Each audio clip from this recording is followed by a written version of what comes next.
swimming in swag. Nope, I am not your equal. What's up, everybody? It's PYD-Gaming. I'm here to show you the Blazerod EMC farm that I promised some people in some comments. They had mentioned that I thought I'd work with it after putting up that read farm video for the EMC. I'm not a huge fan of this after I've built it and worked with it a little bit. It's good EMC, don't get me wrong, but I think the read farm's a little faster. And it's not quite as annoying to do. You'll kind of see that as I'm making it. So go check out that video after this. You'll probably be a lot more pleased. It's a lot less expensive. It doesn't make this damn ticking sound all day. But anyway, I'll show you the basic idea how to make it. Essentially how it works is each blade rod can be macerated into more blaze powder than it's worth. Basically, you can make more blaze rods out of blaze rod. Macerate a blaze rod to get enough powder to make more than one blaze rod. So just going from there, you can kind of see how that works. But I'll show you here. You're going to put a macerator down. And then from here, just to make it easier on myself, you're going to put a filter here.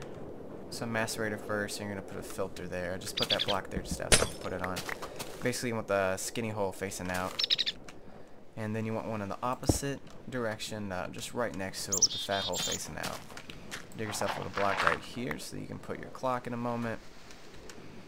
This is going to go along the bottom of the filters, and they're going to make an L shape down here so that it can connect to your little timer.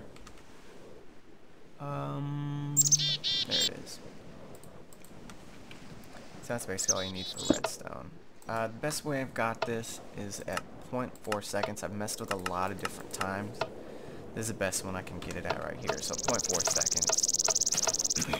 You're going to put a cover right here just to break up the tube. Excuse me, you need to shift click when you do it so you don't just open up your macerator. Anyway, we're using pneumatic tubes instead of regular pipes. You can see I'm in creative mode right now. Oh shit. Okay, so I'll tell you this. I almost just blew it up right now. Just to show you, open up your macerator, and before you connect that tube, make sure you have these in here. You want 4 of the energy storage upgrades, 4 of the transformer upgrades, and then you want exactly 12 overclockers. If I didn't do this, it just would have blew up, and everything I just made would have been ruined. So we can connect this now without it exploding. And then from here, you're going to put a high voltage solar array. Need those in a second. You're going to put it right next to your macerator. Then we're going to cover it up. Get that damn timer out of the way. Put a little glass trap right on top. And then the tubes will go back over it. You don't need to use a glass cover, it's just so you can see it all. In a real, like on an actual Tekkit server, I'm not on a server right now, just so I can use creative mode. But it does work on a server, that's why I originally worked on it. But anyway, use covers just to cover it up so people might not know what you're doing, if you're into that. So from here we're going to put energy condensers. I'm telling you, this thing's expensive to make. It's not, it's worth it, but I mean, you really have to have something going on already to make it. Another pneumatic tube in between here.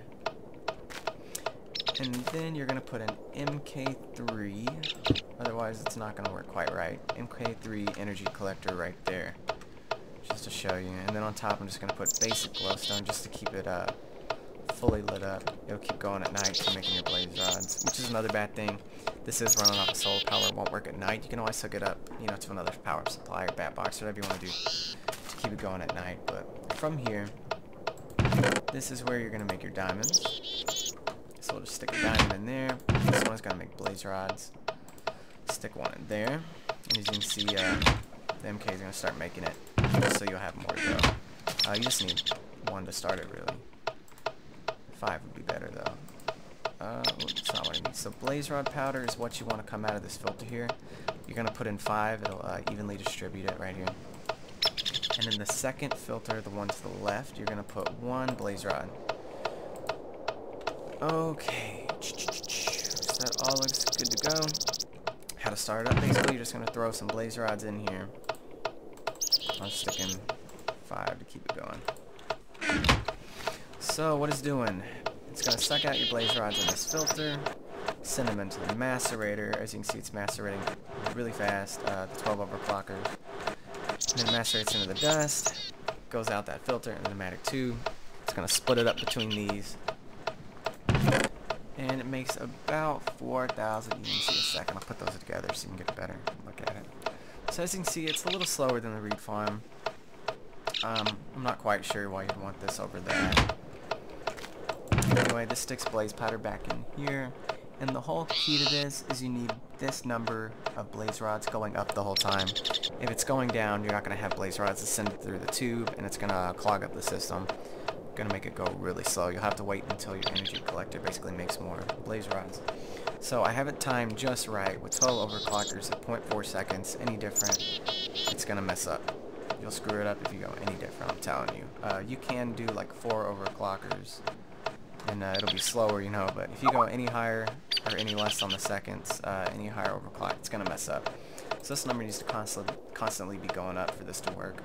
Every once in a while, you'll need to check it. Of course, after it goes to 64, you'll keep building up your blaze rods. You can come by every once in a while and pull out, 10 stacks of blaze rods and just shove them in here to start making it. But that's basically how it works. You can see it's real expensive to make. It's not going to work at night unless you hook up some extra stuff to it back here. You can combine these, but overall, the reed farm I made is a little bit faster. It's a whole lot cheaper to make, ridiculously cheaper to make. Easier to use, you can make a whole lot more. So, that's my video on it. I just told somebody I'd do it for them just to show them. Other than that, I'd stick to the reed farm just to show you what it looks like after a while. This, of course, been building up a whole bunch of blaze rods. You can always just take those out. Shove them into here. This one's building up on red matters, you can see instead. You can see the blaze powder starting to build up there. So this one's at the exact same 12 overclockers. Or, oh yeah, 6 and 6. So that's how you make that. Use it if you want. You can modify it, see if you can get a little better. But this is the best I've come up with, the best I've made it work. So I'll just letting you know. Good video. Like, subscribe, comment, all that fun stuff. See you later. No wonder, my beasts they bring the thunder. Waves so fat that the boat is going under. Rogue game busting at the shell when I want her. Pinpoint game in the field, I'm a hunter. Cross them off the list, busted open, get the next. I'm a country bed boy, Dallas, Texas, what it is. Surfing at the edge, third coast, go rolls till the end. Pump bass, skip line, pull hose. Gentle with the speech, go hard with the lyrics. Look him in the eye, leave a hater straight transfixed. Cutting at the bullshit, play school, transmit. Cotton mouth, no bunny, here I ain't about my damn tricks. Real color bleeds, favorite color from my leaves.